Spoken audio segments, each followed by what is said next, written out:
लेकिन जब अभी इंप्लीमेंट नहीं होना है 2024 में, तो फिर इस स्पेशल सेशन की क्या जरूरत थी? आप अभी ना करते, 2 महीने बाद कर लेते, विंटर सेशन में कर लेते। नहीं, शुभस्य शीघ्रम क्यों नहीं। एक देखिए, एक अच्छा दिन है गणेश चतुर्थी। एक दूसरा मैं कह दूं, नया संसद भवन हमने आज गृह प्रवेश किया है। तो जब गृह प्रवेश किया है तो क्या अच्छा कार्य हो। ये लॉजिक के स्तर पर स्वीकार किया जा सकता है कि आप नई संसद में प्रवेश कर रहे हैं। पहला सत्र नई संसद का, प्रथम दिन अगर ये काम हो तो अच्छी बात। अगर नई संसद नहीं बनती तो वुमेन रिजर्वेशन बिल नहीं आता। भाई क्या मतलब क्या तर्क है, मेरे तो समझ नहीं आता। की चरम सीमा। अभी दूसरा तर्क आया, हमारी बहन ने दिया, हमारी बहन ने कहा कि साहब गणेश चतुर्थी का बड़ा मतलब महत्व है। हम तो गणेश चतुर्थी की बधाई देते हैं सभी देशवासियों को। क्या गणेश चतुर्थी 9 साल के बाद आई है क्या? अरे पिछले साल भी आई थी भाई गणेश चतुर्थी। 70 सालों में पिछले साल लागू कर देते इसको। 70 साल।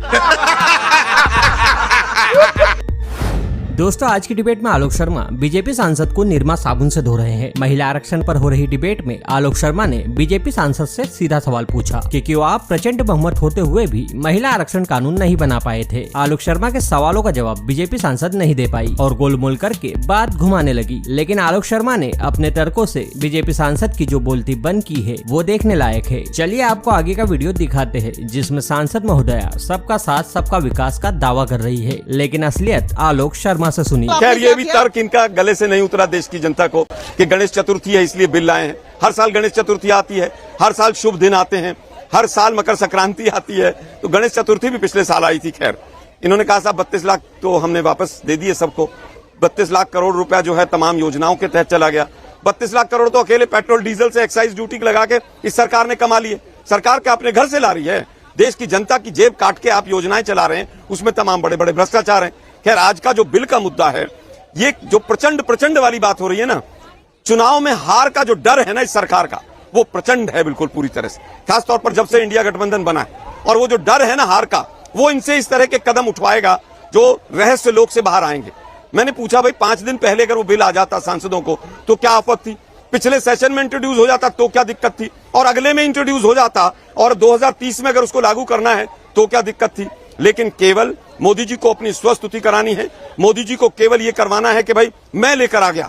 वो जो मैं है ना, उसने 9.5 वर्षों तक इस बिल को यहाँ पर पूर्ण बहुमत होने के बावजूद लागू नहीं होने दिया। और अब भी नीयत ठीक नहीं है। 2029-30 में तो सरकार हमारी होगी, उससे पहले लागू करके दिखाएंगे इसको। कुछ और आलोक जी, सुबह से एक क्रेडिट वॉर तो चल रही है, बल्कि इनफैक्ट वो पार्लियामेंट के अंदर भी दिखाई दी। अधीर रंजन चौधरी जी ने यह कहा कि भाई ये तो 2010 वाला ही विधेयक है, राज्यसभा के विधेयक जो है लैप्स नहीं हुआ करते। लेकिन इस पर गृह मंत्री की तरफ से, फिर कानून मंत्री की तरफ से कहा गया कि वो गलत बयानी कर रहे हैं, तथ्यपूर्ण बात नहीं कर रहे हैं, ये नया बिल है और उनको इस पर स्पष्टीकरण देना चाहिए। नहीं, बिल्कुल ये नया बिल है। हमारे वाले बिल के अंदर कहीं पर भी रहस्य नहीं था। हमारे बिल के अंदर 6 साल इंतजार नहीं था। हमारे वाला जो बिल था उसमें सीधा था कि वो जिस दिन पास होता उसी दिन से लागू होता। तो बीजेपी वाले बिल्कुल सच बोल रहे हैं कि ये जुमलों में अभी भी फंसा रहे हैं। मेरे 3-4 सवाल हैं। अभी तक 2021 का सेंसस क्यों नहीं हुआ? पूरे विश्व में सेंसस हो गए। मोदी जी तो बड़े विश्वगुरु हैं और बड़े वो एग्जीक्यूटर हैं हर चीज का। इसका जवाब कौन देगा कि 2021 की जनगणना अभी तक शुरू भी क्यों नहीं हुई? पहला सवाल। नोटबंदी हुई तो मोदी जी आए 8 बजे। भाइयों बहनों मित्रों, 15 मिनट में नोटबंदी हो गई। पूरा देश लाइनों में लगा दिया 15 मिनट में।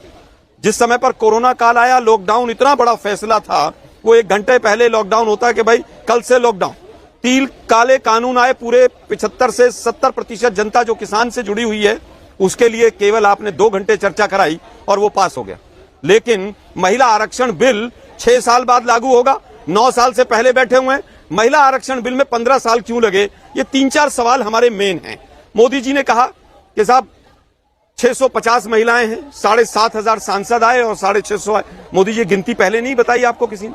क्या गिनती अभी आई आपके पास? ये सांसद अभी बने? 2014 के मैनिफेस्टो में तो था कि महिला आरक्षण को लागू करेंगे, लेकिन 2019 में बीजेपी ने क्यों हटा दिया अपने मैनिफेस्टो से? हमारी बहन इस बात को भी बताकर जाए। डिलिमिटेशन जुड़ा हुआ है सेंसस से। सेंसस कब होगा हम जानते नहीं। सेंसस तो ऑलरेडी लेट हो गया, हो जाना चाहिए था अभी तक।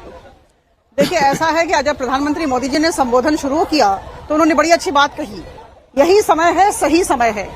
देखिए ऐसा है कि कहीं ना कहीं ऐसा लगता है कि हमारा देश अमृत काल में प्रवेश किया है और हमारा देश एक परिपक्वता के स्तर पर पहुंचा है। और मुझे कहीं ना कहीं लगता है कि सारे लोगों को लेकर चलना, हम सबका साथ सबका विकास की बात करते हैं। सबका साथ सबका विकास होगा, लेकिन विपक्ष को बोलने नहीं देंगे, विपक्ष को मंच नहीं देंगे। सबका साथ सबका विकास होगा, लेकिन सांसदों को बिल की कॉपी नहीं देंगे। सबका साथ सबका विकास होगा, महिलाओं के लिए आरक्षण का बिल आ रहा है, सब स्वागत करेंगे, लेकिन उसके बावजूद रहस्य रखेंगे। अभी हमारी बहन ने कहा कि सही समय पर सही निर्णय मोदी जी ने कहा, तो 9.5 साल से सही समय नहीं था क्या? मतलब वो डिजिटल गेम था क्या? हम अब उसमें अमृतकाल में घुस गए हैं उसके अंदर। गजब है भाई, अमृतकाल कहते कहते रहस्य काल में पहुंचा दिया आप लोगों ने। आज एक उसमें और जुड़ा है, अमृतकाल का उषा काल। मणिपुर के लोगों से पूछिए कैसा अमृतकाल चल रहा है और कैसा उषा काल है। उन पहलवानों से पूछिए जिनको एक FIR महिलाओं के कहने के ऊपर सरकार नहीं कर पाई, सुप्रीम कोर्ट तक जाना पड़ा। ब्रजभूषण शरण सिंह आज भी संसद में बैठे होंगे।